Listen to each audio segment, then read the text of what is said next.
Shalom Bapak Ibu Saudara sekalian yang kasih Tuhan, selamat pagi. Saudara, sungguh bersyukur kita punya Tuhan seperti Allah kita.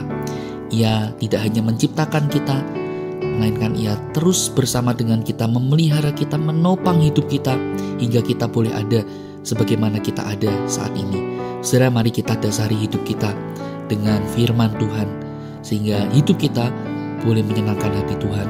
Mari kita berdoa sebelum kita membaca merenungkan firman-Nya. Tuhan, bersyukur untuk segala kebaikan-Mu dalam hidup kami.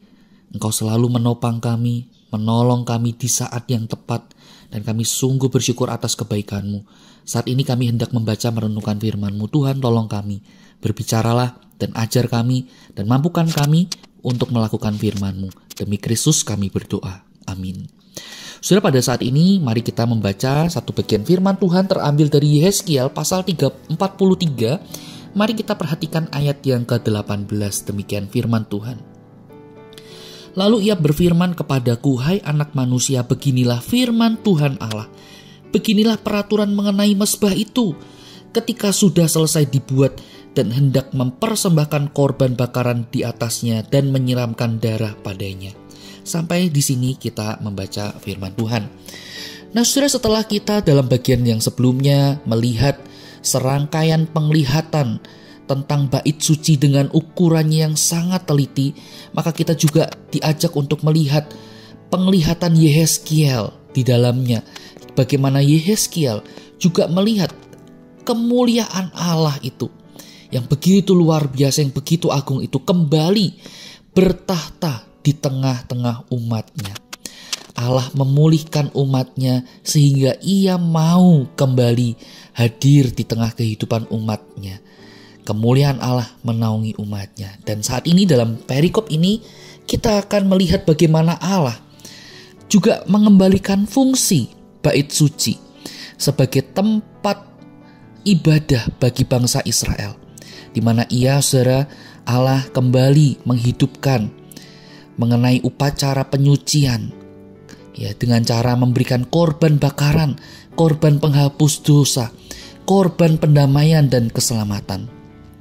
Nah, saudara, di sini kita melihat bait suci itu kembali dijadikan oleh Allah sebagai pusat kehidupan dan ibadah di dalam kehidupan bangsa Israel. Fungsi dari bait suci itu, saudara, kita melihat dalam bagian ini, yaitu bagaimana Allah yang maha mulia itu mau kembali menjalin relasi di tengah kehidupan bangsa Israel yang sudah jauh meninggalkan Tuhan, yang sudah dengan begitu rupa memberontak kepada Allah, yang sudah sekian lama lupa kepada Allah. Namun Allah mau memberikan, Allah mau memulihkan relasi yang rusak itu.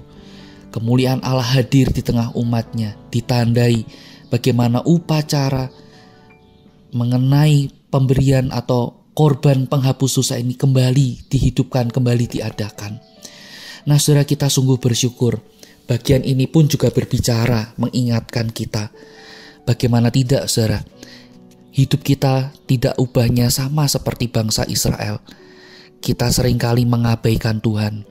Kita sudah sekian lama melalaikan akan Tuhan. Kita mungkin menganggap sepi Tuhan itu. Kita tidak lagi peduli akan hal-hal apa yang Tuhan senangi, yang Tuhan kehendaki dalam hidup kita. Kita begitu rupa memberontak kepada Allah. Tapi saudara, kita melihat Allah tidak melupakan kita, Allah tidak mengabaikan kita, Allah tidak membuang kita. Melainkan Allah telah mengutus anaknya yang tunggal, Yesus Kristus, untuk menjadi korban pendamaian, memulihkan relasi kita yang rusak dengan Allah, sehingga melalui pengorbanan Kristus di atas kayu salib, saudara, kita dipersatukan kembali dengan Allah. Kita tidak lagi menjadi umat yang dimurkai Allah, melainkan kita diberikan kesempatan, bahkan kita diangkat untuk menjadi anak-anak Allah. Saudara, sungguh sebuah hal yang begitu luar biasa Tuhan kerjakan di dalam diri Kristus Yesus yang telah mati dan bangkit untuk kita, untuk menanggung dosa kita. Dan kini Ia mau kita kembali kepadanya dengan iman yang sungguh. Saudara, orang yang memberikan korban bakaran, kalau ia tidak menghayati betul, tidak mengimani betul korban yang diberikan, korban yang dibakar itu untuk dipersembahkan kepada Allah, saudara, bukankah itu semua sia-sia, hanya sekedar ritual belaka? Nah, saudara, dalam bagian ini Tuhan mengingatkan, Tuhan mau mengembalikan fungsi bait Allah, mezbah korban bakaran itu, karena ia mau kembali menjalin relasi dengan kita yang terhilang. Dan Kristus menjadi tanda bagi kita, ialah korban yang sempurna, korban yang tanpa cacat celah, yang sanggup untuk mendamaikan kita dengan Allah. Kita tidak lagi menjadi seteru Allah, melainkan kita adalah anak-anak Allah. Allah mau engkau dan saya terus berelasi intim dengan Dia, menjadikan Tuhan sebagai yang terutama di dalam kehidupan kita. Saudara, maukah kita kembali kepada Tuhan dengan kesungguhan hati kita, dengan penghayatan iman yang benar di hadapannya? Kiranya Tuhan menolong kita. Mari kita berdoa. Tuhan, kami bersyukur Engkau telah memperdamaikan kami dengan Bapa melalui pengorbanan-Mu di atas kayu salib. Ya Kristus, saat ini kami mau datang dengan kesungguhan hati. Kami mau beriman kepadamu, karena Engkaulah Allah dan Juru Selamat kami satu-satunya. Tuhan, tolong untuk kami hidup benar di hadapan Tuhan. Berikan kami hikmat-Mu, Allah Roh Kudus yang memimpin hidup kami. Terima kasih Yesus. Kami berdoa di dalam nama Tuhan Yesus. Amin. Selamat pagi. Tuhan Yesus memberkati kita sekalian.